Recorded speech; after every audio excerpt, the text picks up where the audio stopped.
As the light of the Wayfinder subsides, you feel the temperature drop almost immediately. Lucian remarks that a chill lingers in the air, and for once it's not because of raids.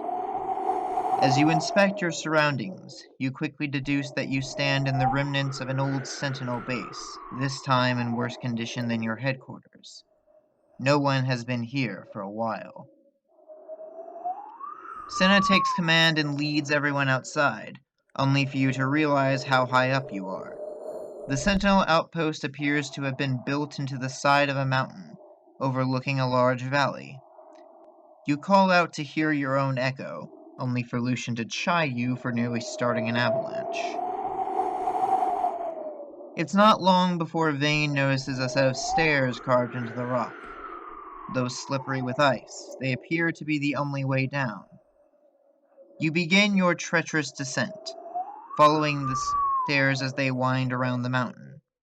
Eventually, a town comes into view near the base of the mountain, but your heart sinks as you realize that a dense cloud of black mist already lingers around it. You quickly deduce that whatever Viego is searching for must be in that town, and hasten your descent. Partway down the trail, Lucian calls everyone to a halt. A strange noise rings out from the lower ledges, carrying upwards. It sounds like a wild beast at first, but as you narrow your eyes, you realize that the source of the noise is in fact a man, wielding a pair of twin axes. The rays ascending the mountain toward him are quickly driven back down by his wild swings, the sheer force of each blow sending them plummeting back into the mist below. Lucian seems astonished, musing how he never thought he'd encounter this stranger again. You ask Lucian how he knows this man, but he simply responds that it's a long story and insists that you should focus on your descent. Thus, on Lucian's orders, you and the other Sentinels continue your way down the mountain, each step bringing you closer to the axe-wielding stranger. You and the other Sentinels continue your descent, while the raging warrior below you continues to hold back the undead by himself. You note that his attacks don't really seem to be affecting the raids, but they seem unable to do much against him either. You question if going towards this warrior is a good idea, but Lucian simply remarks that the stranger is as ornery as he remembers.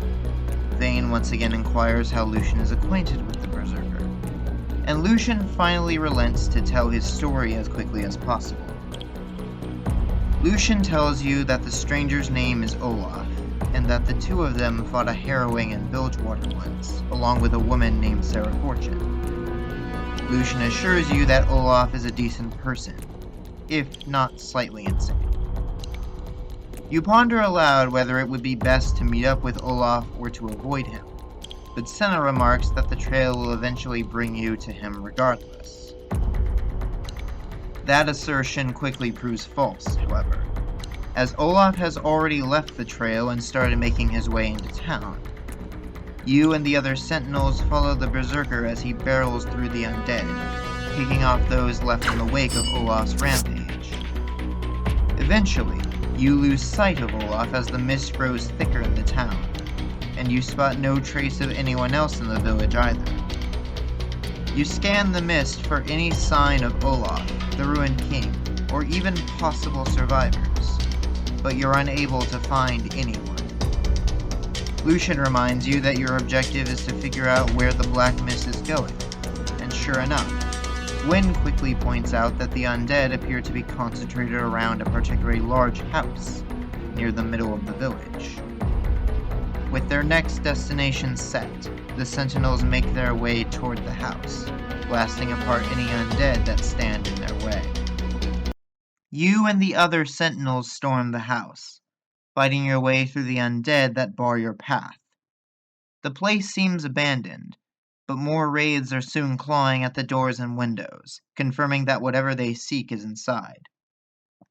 The undead seem slightly deterred by runic talismans scattered near the openings, but you doubt that those will hold the black mist back for long. Senna orders the party to split up. Vane and Gwyn are to remain near the entrance and keep the raids at bay, while she, Lucian, and yourself search the house. You question what exactly you're supposed to be looking for, but Senna only responds that the item containing Isolde's soul must have been something belonging to a queen. Your search persists for several minutes while Vane and Gwen fend off the undead trying to make their way inside. Eventually, you find an ornate comb on the second floor of the house and call out to your allies. You feel as though the comb is likewise calling out to you, though Senna stops you before you can reach out and take hold of it. Sure enough, the comb seems to resonate with the soul fragment in her chest, confirming it to be one of Isolde's keepsakes.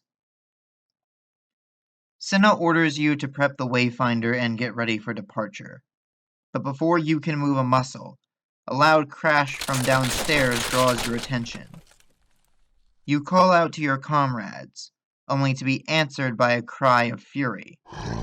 Suddenly, a massive man with an equally massive sword explodes onto the second floor, knocking you aside with trivial ease. Senna takes aim at him, only to be effortlessly blown away as well. The swordsman grabs the comb as you and your commander lay dazed on the floor, then burst through the wall of the second story. Lucian arrives on the scene to check on Senna's condition, seemingly forgetting all about you as you try to gather your senses. Though no one asked, you confirm that you're still alive and ask if Vane and Gwen are alright as well. Moments later, Vane and Gwen arrive on the scene too, slightly injured but otherwise alright. Gwen questions if everyone in the Freljord is so dreadfully angry, but Senna is quick to dismiss her own injuries and leap back into action. On her orders, you and the other Sentinels brush off your injuries and make your way out of the house, giving chase to the sword-wielding stranger.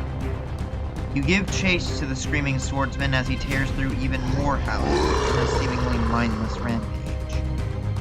You question whether or not your allies actually have a plan, to which Senna responds that the plan is simply to take back the comb and stop the corrupted berserker. Unfortunately, your path is soon beset by wraiths adorning broken Freljordian armor. As the Sentinels fend off their assailants, the swordsman starts to flee into the nearby valley. Lucian laments the fact that your quarry is about to get away, when another cry of primal rage fills the night. Suddenly, a familiar axe-wielding figure leaps from the mist and engages the swordsman, steel ringing out against steel. You watch on in amazement as the berserkers clash, drowning out the screams of wraiths with their own. Even the undead seem hesitant to get between the two of them, and you yourself question if it wouldn't be wiser to simply watch, if only you brought snacks. Unfortunately, Lucian points out that you have little choice in the matter, and the Sentinels quickly resume fighting their way through the onslaught of souls. As your allies remain focused on the raids, your gaze remains fixed on the berserkers. At first, they seem evenly matched, but then you notice that every wound Olaf deals the swordsman is healed almost instantly. You wonder silently if this is the Black Mist's power at work, or perhaps something else. Eventually, the swordsman lands a decisive blow, breaking his blade across Olaf's right eye. Olaf stumbles, then finds himself being thrown into the side of the mountain. Blood pours from Olaf's mouth as he laughs, staring up at the swordsman with his remaining good eye. Olaf stares at his adversary without fear, remarking that the barbarian king's strength is as great as the stories claim. Olaf then orders the swordsman to finish him, and the barbarian king raises his blade to oblige. In that moment, Senna orders everyone to open fire. The swordsman stumbles as his back is assailed with relic light and hallowed mist, before turning his furious gaze toward you. He cries out with such fury that it shakes the very air around him. Suddenly, the mountain itself begins to shake as well. A torrent of snow comes barreling down toward you from one of the ledges above. Senna orders everyone to take cover, but it's too late. as the avalanche turns the world around you pure white. You open your eyes to find that you are, surprisingly, completely unharmed. The snow has fallen all around you, but you and your allies are surrounded by a protective veil of hallowed mist. You thank Gwyn for her quick reaction, though Vane questions why she's never tried anything like this before. Gwyn responds that she can't maintain this barrier for very long, and you can already see the needles at the edge of the barrier starting to falter. Lucian asks if anyone has seen the corrupted swordsman, though Senna laments that an avalanche probably wouldn't have been able to stop a man like that even without the black mist power. As if to prove her point, Olaf suddenly breaks free of the snow in front of you, stumbling into the hallowed barrier. The berserker berates you, demanding an explanation for your interference. He seems furious at having been denied a glorious death at the hands of a worthy warrior, leaving you stumped. Lucian tries to calm Olaf down, but to his dismay, the berserker appears to have already forgotten their brief time together, dismissing it as just another battle among many. Gwyn ponders aloud if there's any way to make Olaf feel better, and you step forward to suggest that he may encounter the barbarian king again, or another similarly powerful foe. Olaf scoffs at the idea, remarking that the barbarian king, Trendemir, is regarded by many as one of the strongest warriors in the Freljord. Olaf has long wished to do battle with him, but Trendemir chose to wed a peace-seeking queen and seldom takes to the battlefield anymore. Senna steps in to tell Olaf that Trendemir is anything but peaceful now. He has succumbed to the influence of the Ruined King, and will likely remain in such a state until Viego is beaten. Olaf perks up immediately, turning his good eye towards Senna. He remarks that this Viego must be very strong for the barbarian king to submit to him, and Lucian all but confirms that suspicion by revealing how poorly the Sentinels' own efforts have gone so far. In that moment, you hatch an idea. You tell Olaf that if he agrees to join in your fight, he'll not only have the chance to face two powerful kings, but you and the other Sentinels can serve as witnesses to the Berserker's glorious death. Olaf's anger completely subsides as your proposition takes hold, but Vane seems less than pleased at the idea of a Berserker joining your team. Regardless, everyone agrees that it would be better to have Olaf as an ally rather than an enemy, and so, with little else to discuss, you activate the Wayfinder and let its light carry you back to Sentinel headquarters. Gwyn leads Olaf back into the vaults, where she begins the process of fashioning him a new outfit and a pair of relic stone axes in place of his old ones. During their absence, you briefly discuss your current situation with the remaining Sentinels. You've gained a new ally, but have twice now failed to stop Viego from acquiring a fragment of his old soul. You try to remain optimistic, but Lucian seems doubtful that a single new Sentinel will make much of a difference. As if on cue, Olaf returns from the vaults and comments that his axes are eager to slay Draugr. You question this, to which Olaf simply responds that any true warrior knows the will of his weapon. The Berserker looks to Senna and asks when they next march to battle, apparently as eager to fight the undead as his axes. Senna looks to the map, then back to Olaf.